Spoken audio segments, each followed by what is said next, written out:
Speak up for those who cannot speak for themselves. People didn't know that I was handing out truth instead of medicine. Inside that white envelope wasn't death, but a life that was never recorded. And from the night I passed it on, I was no longer a nurse. I was a witness. I was a nurse in the surgical ward of Pyongyang People's Hospital No. 3. That hospital was always clean. So clean that even the smell of blood wasn't allowed. The walls were painted white, the curtains replaced every month. But there was a smell no amount of scrubbing could erase. A blend of disinfectant and fear. It soaked through the entire hospital. Every morning we chanted a slogan. By the benevolence of the great leader, we protect the people's health. When the sound filled the corridor, everyone bowed in unison. No one spoke it sincerely. Even so, the sound had to be made. Silence bred suspicion, and suspicion led to reports. The hospital director always said, "Comrades, reporting is more important than treatment." His voice was gentle, but his eyes were always counting.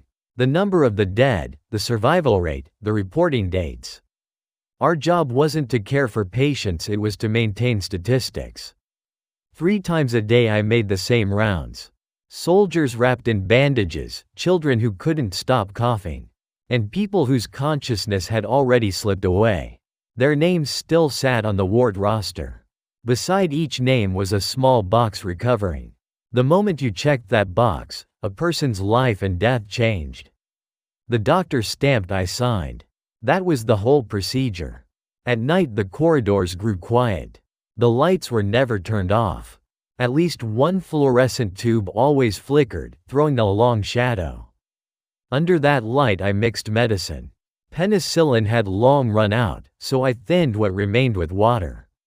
The patients said nothing. Pretending not to know was a survival skill. One day I was called to the medical records office beside the OR. Papers were stacked on the desk. The attending summoned me. "This needs to be rewritten." A red line slashed the page. Time of death 0210 revised to 0315. "What difference does it make?" I asked. He set the pen down. At 0200 the responsibility lies with the hospital, at 0300 it lies with the patient. That was when I first understood. In this hospital, time was not a measure of life but of liability. A few days later a new patient came in. A young soldier. Name Ri Dong Chul, age 23. He'd lost a leg in an explosion and was unconscious. I stared at his face for a long time. Skin ashen, lips stiff. "Can he live?" When I asked, the attending answered without expression. "We cannot save him, but we must keep him alive." It was a command and it sounded like a prayer. That night I saw something strange while making rounds. A white envelope on top of a desk. No address, no name. On the envelope, in small letters with a black pen, it said, "Truth is not recorded." I ran my fingers over the sentence.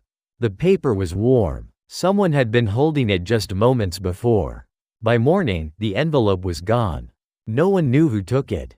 Instead, unfamiliar men stood before the director's office. Black coats, red armbands. State security. They started their inspection with the medical records.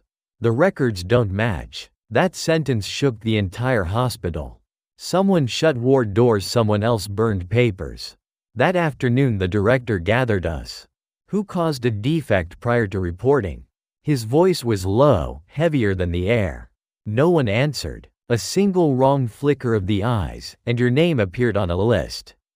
I folded my hands. My palms were wet. At night, that envelope returned to mind. What was inside? Who wrote it? Why had it been left where I would see? I couldn't sleep. Every time the fluorescent at the end of the hall winked off and on. The white paper flashed again before my eyes. White, thin, burning hot. At dawn, slipping out the back door, I made up my mind. I will start writing too. Not records that erase someone's death. Records that keep someone's existence. Even if such records erase me instead. All day I moved my fingers carefully. Holding needles, removing thermometers, turning pages. Caution was habit. That day it was resolve. I had to find that white envelope again, to learn from whose hands it came, where it was meant to go, and why it had been placed in my path. The clues were minute: a pressed mark along the envelope's edge, a crease from fabric rather than a steel drawer. I pictured the people of the hospital. Two kinds carried cloth bags every day: laundry room workers and mortuary staff. Both spoke little. Both were known by smell: soap and water, or cold and formalin. At noon I went down to the basement on the pretext of replenishing supplies. The laundry door was half open. Steam-drifted baskets were stacked. A dry cough broke the hush. An old woman rubbed her hands, eyes down. The end of her bag strap was frayed, but the bag was empty. I said nothing. The laundry room had many secrets, and secrets shatter under conversation. At the end of the opposite corridor, the mortuary door was shut. The knob was cold. I steadied my breath and held a paper cup. The water was lukewarm. I knocked twice. Everywhere had its agreed-upon signals. A young man eased the door open. Pale face, quiet eyes. He didn't say my name.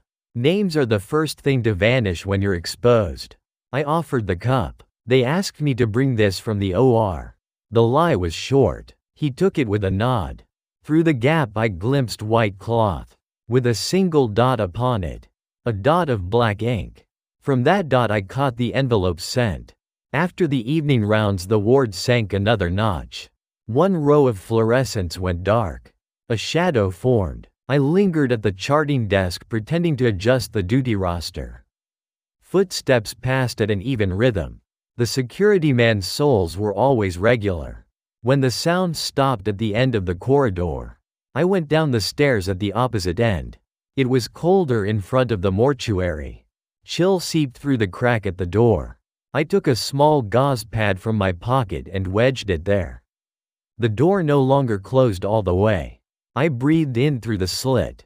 Soap, metal, and paper. I followed that smell inside.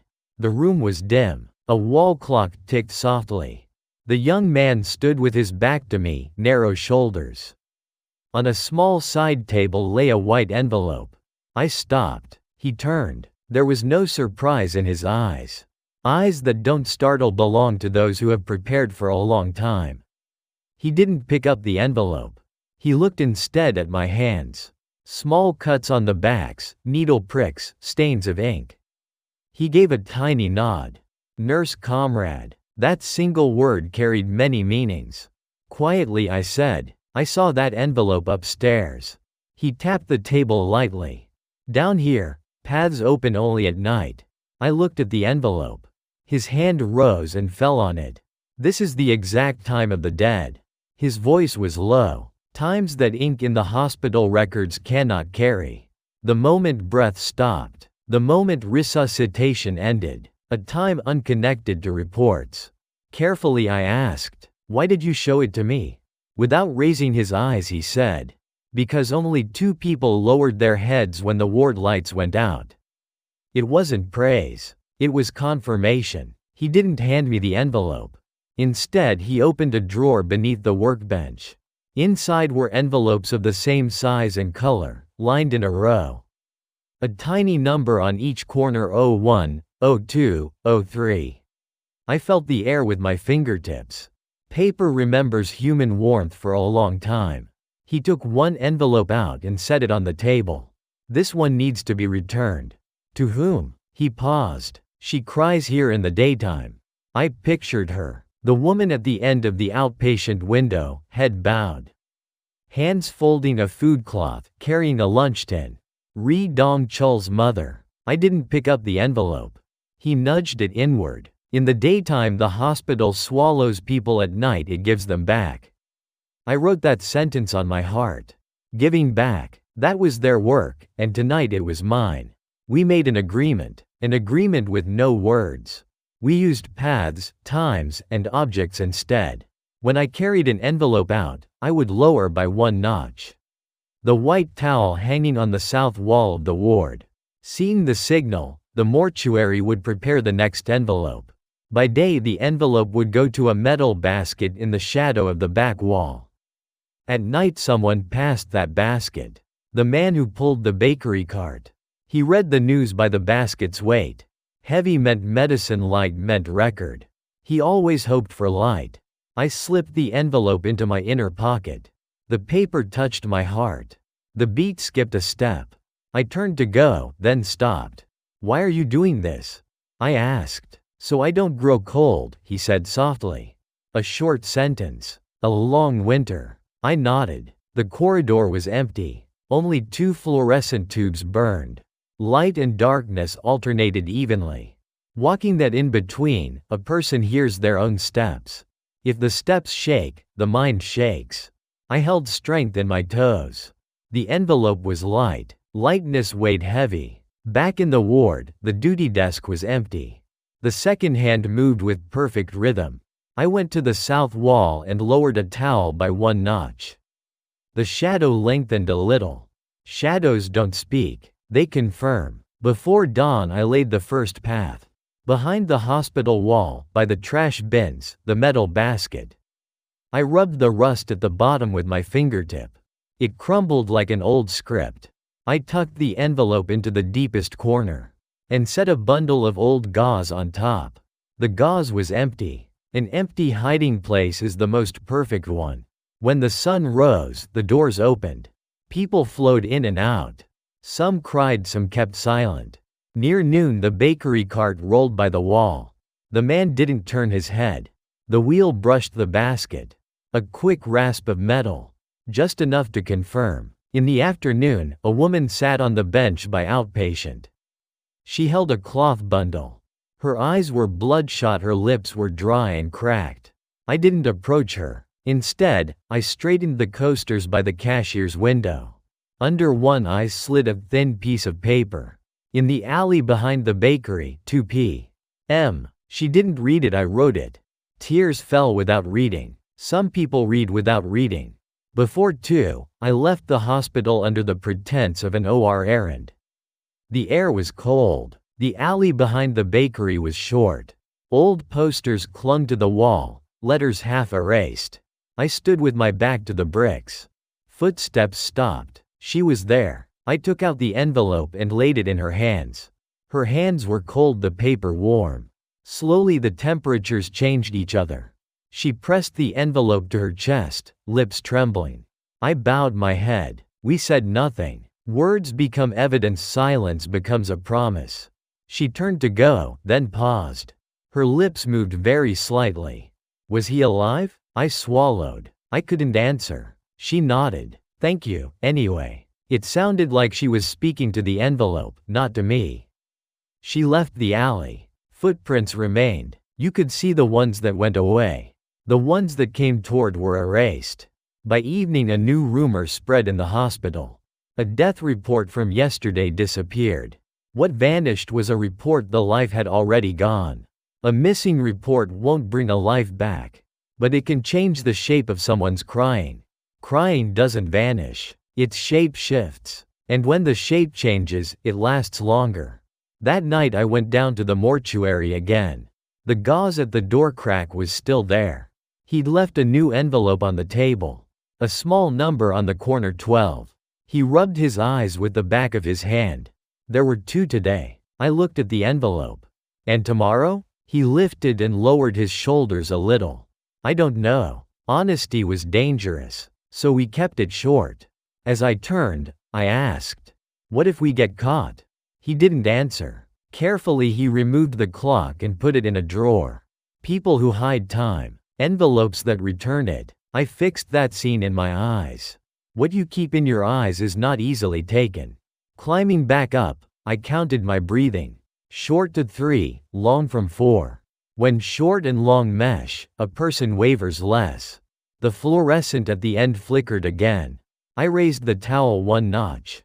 The shadows shrank. Shortening shadows promised the next night. Walking between beds, I stopped at Ri Dong Chul's. His nameplate was gone. The name vanished from the record. And the record moved into someone's chest. I ran my fingers along the rail. A faint red stain remained.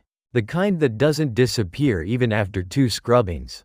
I didn't cover it. Not covering can also be care. Sometimes not erasing lasts longer than recording. Near midnight, the security man's shoes moved past again. He did not stop. Shoes that don't halt leave less suspicion. When he didn't turn back, I finally took a long breath. The envelope shifted quietly against my chest. Paper remembered warmth. I learned the weight of temperature. At the end of the day, I wrote a line in my notebook. The letters were small and firm. The owner of the white envelope is a person. The one erased by reports. The one who's crying calls them back. And one more line. Tomorrow I will make another path. Feeling the ward light at my back, I went to the window. Outside, a very thin snow was falling. Thin snow often lasts. What lasts is usually quiet. Quiet was on our side. Tonight still. Each night the corridor was more prison than hospital.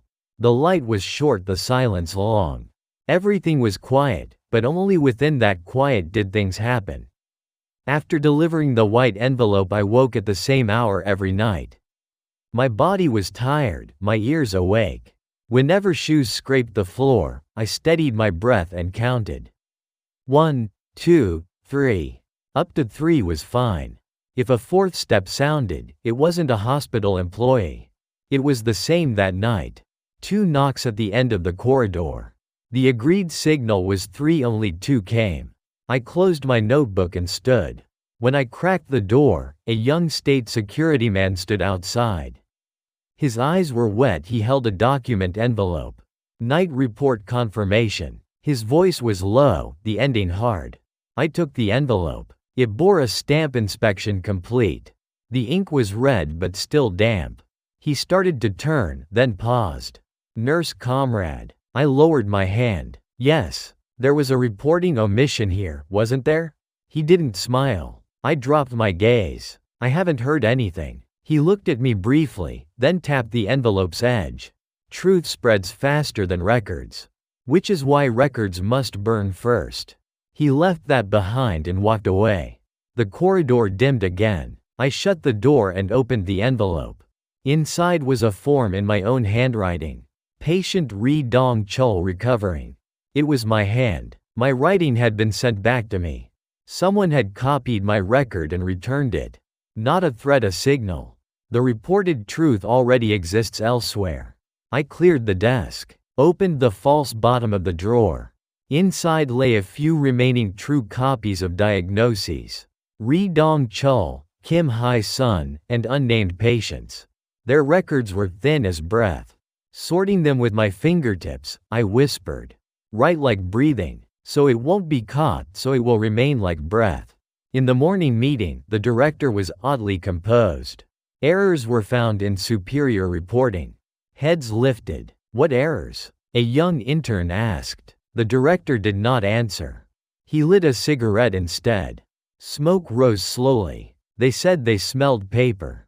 Heavier than a sentence. The smell of burned records lingering somewhere. After the meeting, I went to the mortuary. The young man was there as always, a bit more gaunt. The wind is from the south today. It was code. Deliveries would be difficult. I nodded. Then we need light. He gave a brief smile. Fire is prohibited. That's why we need light. Short words, mutual understanding. We decided to move people instead of envelopes. Words weren't possible, we'd pass it by our bodies. During the day, I found one nurse on the ward I could trust. Eyes that didn't waver, silence that could last. After hearing everything, she gave a short reply. It's dangerous. I know. You'll do it anyway? Yes. She thought a moment, then nodded. Tonight, when the supply truck pulls in. Our only window. At 11, a truck rolled in behind the hospital. Its crates were empty. The driver climbed out. The bakery delivery man. I recognized him. Without meeting my eyes, he said, "Is it heavy this time?" "A little." Opening the truck door, he muttered, "Heavy things travel far." In that moment, I pushed the envelope deep inside a crate and piled bandage rolls on top. A brief exchange, a short breath. All done within 10 seconds. When the truck cleared the gate, my heart chased after it. What it carried wasn't just paper. It was a sentence proving someone's existence. But the wind changed that night. It blew from the north, unlike usual. The corridor windows rattled, the lights flickered. At dawn, the truck stood halted before the gate. A security car blocked it. The cab was empty, the crates were overturned. One had been opened. The envelope was gone. The director summoned me the next day. Dark crescents under his eyes. I don't know who started this. But we all know how it ends. Before he finished, the security man entered. Black coat, red armband. He spoke briefly to the director. Orders have come. Then turned to me. Comrade, for questioning. That night I was left in the records room. The door wasn't locked, but I couldn't leave. Piles of papers rose like mountains. A thin breeze moved between them. A white shred fell from a shelf crack. I picked it up. Half-torn diagnosis form. The ink blurred, but one word clear. Remembering. My handwriting. Someone had stolen my words and then given them back. Not a warning, a comfort. Footsteps approached outside. I folded the paper into my palm and switched off the light. The hospital still lived in the dark. Even without light, people see. To avoid being found, to find one another. At dawn, I wrote a line in my notebook. Today's report: no deaths. But in the silence, many survive. The investigation did not arrive with sound. It came first as smell. A foreign scent steeping the corridor. Neither soap nor formalin. A blend of metal and paper. The moment I caught it, I knew. They were searching people, not records. In the morning meeting, the director spoke less than usual. A cigarette in his fingers, but he didn't light it. Even without smoke, the air burned. External inspectors will be stationed here from today. That one line was enough. Eyes slid to the floor. Floors witness many secrets. And that is why they keep silent. A young female investigator came first. Camera at her neck, notebook folded. When she walked, she breathed shallow through her nose. The breath of one who hunts lies by scent. She stopped at my desk. Do you store night records separately? No. Then what's this? She drew a thin slip from my drawer. Ink half blurred, remembering. My hand. She asked no more. She put the slip back, closing the drawer softly. A strangely gentle sound, not the hand of one who takes. Near noon, a south wind drifted down the corridor. A faint medicinal smell leaked through the window gaps. I went to the mortuary. The crack was still stuffed with gauze, the air beyond was cold. The young man hadn't left his post. The shadows under his eyes were darker. Today it lingers longer, he said quietly. What does? The smell. He closed his eyes once, then took out a small bottle iodine tincture, deep brown. Dipping a swab, he stroked a very thin line along the workbench edge. Smell is like memory. I steadied my breath and nodded. It seems to vanish quickly, yet it stays long. That day we chose smell instead of fire. We didn't burn papers, we changed their places. We used iodine instead of a brazier, disinfectant instead of coal. We drew an invisible dotted line. From the mortuary to records, from records to laundry, from laundry to the back lot. At each corner, a hairline stroke. A line the eyes would miss. A line only the nose could read. At dusk the security man came in. Black coat, dry shoe clack. He wrinkled his nose before me. Smells strange, doesn't it? I feigned ignorance. It's probably the disinfectant. He lifted his chin, slicing the corridor air. No, this is a living smell. When the word living left his mouth, the fluorescent at the end flickered once. I pressed the paper against my chest. My heartbeat moved with it. Night fell. The inspection desk settled in the records room. The young female investigator arranged cabinet numbers. Now and then she opened a window to let the wind in. Wind blends scents, blended scents erase footprints. A fine smear of ink darkened her hand. I realized how much it resembled mine. That resemblance made the night a little less cold. A nurse brushed my shoulder. There's more iodine in the storeroom. Her tone was everyday, her sentence, ordinary. But ordinary is the most precise code. I nodded. She turned and raised her hand once, then lowered it. Up for path, down for stop. Today path. Close to midnight I shut the records room door gently. Top shelf of the cabinet, second row, fourth slot. The cover read awaiting inspection, the inside, inspection complete. We swapped cover and contents. As if changing expression and heart. Between them we laid a thin line of scent. One stroke of iodine, one drop of alcohol. Paper remembered the smell, people found the slot by the smell. A faint vibration rippled from the mortuary. Metal brushing metal. I walked halfway down the corridor. From the door crack he whispered. There's one more. An envelope in his hand. Number on the corner 13. I didn't take it. Instead I drew a thin sheet from my gown and handed it to him. Record transfer 3A. Laundry passage. He nodded. We didn't shake hands. Handshakes make sound. Sound breaks paths. As I turned back, the security man's shadow crossed the threshold. He didn't stop. Passing me, he lifted his nose. Iodine. A short word with a long aftertaste. I swallowed. When he didn't look back, my breath lengthened. The laundry steamed. The boiler throbbed without rest. The old woman pushed baskets without raising her eyes. I noticed a faint iodine smell on her wrist. That smell was the path. The basket's bottom panel was slightly loose. A slit between frame and board, just wide enough for paper. I ran my fingers along the gap to gauge its length. Enough. 3A. The passage quieted. The boiler sighed, the wind paused. I lifted the basket slightly and slid the envelope into the seam.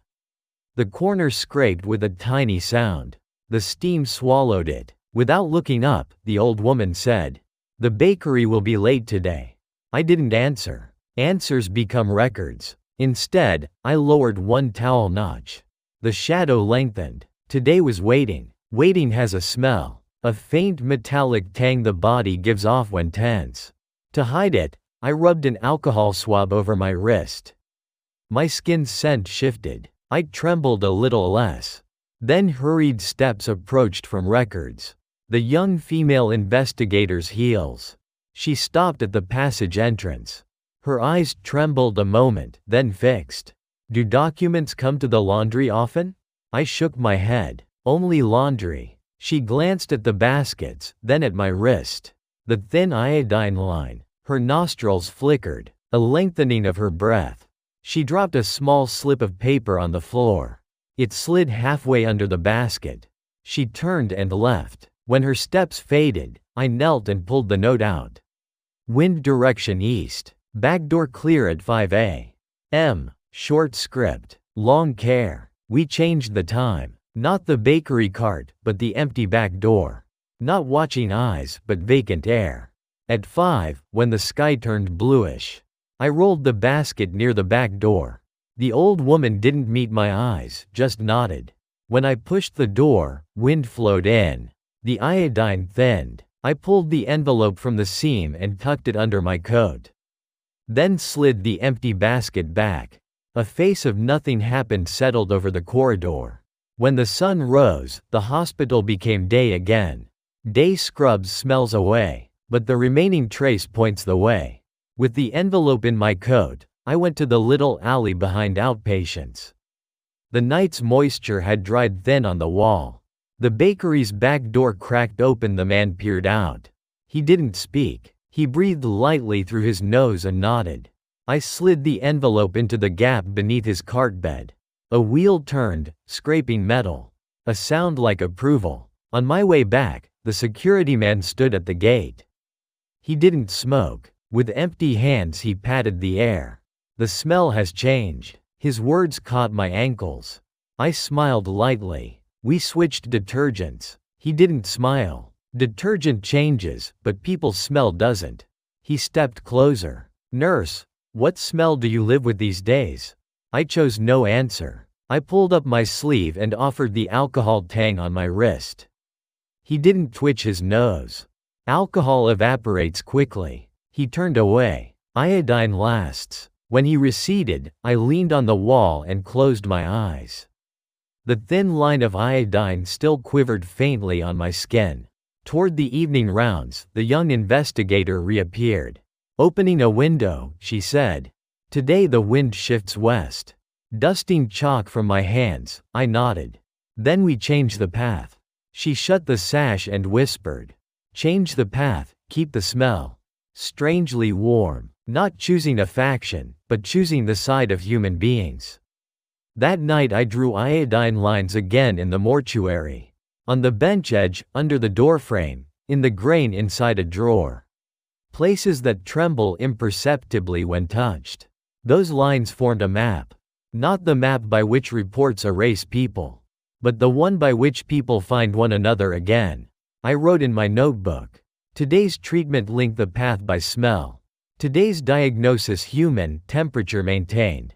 And very small. Truth has a smell. Burn it and its smoke hide it and it's a lingering trace." Near dawn the air thinned again. Fluorescence dimmed the machine's beat evenly. At the window I checked my wrist once more. Iodine almost gone, alcohol already passed. What remained was the paper's scent, the ink's faint iron and the heat of skin. That blend told who we were today. Things we couldn't burn, couldn't erase, that would, in the end, remain. Then a thin slip slid through the door crack. The young investigator's hand. Tomorrow mass retrieval of documents. Records room sealed at 2 p.m. And one short line below. Smell passes through. I stared at it for a long time. Then tucked it beside my heart. My heart tapped the note twice. Tomorrow we would again make a path. Not with paper but with smell. Not with reports but with warmth. At 2 in the afternoon the records room was sealed. Metal door shut. Tape-stamped access prohibited. A command and a sentence. Behind it lay our reports, our hidden truths. And names still alive trapped with them. The young investigator walked the corridor. Her heels rang like resonance. Heads bowed, I folded my hands.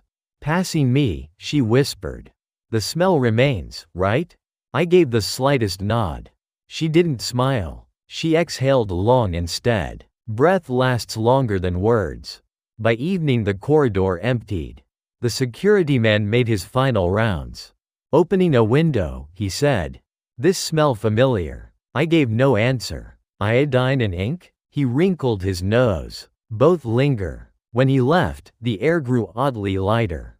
9 p.m. I went down to the laundry. The boiler was off, cool air pooled where steam had been. The old woman was gone. On the counter lay an envelope. White, but thinner than before.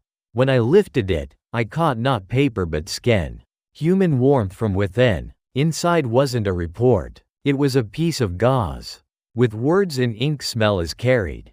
At the end of the line, a faint fingerprint. I set my finger over it.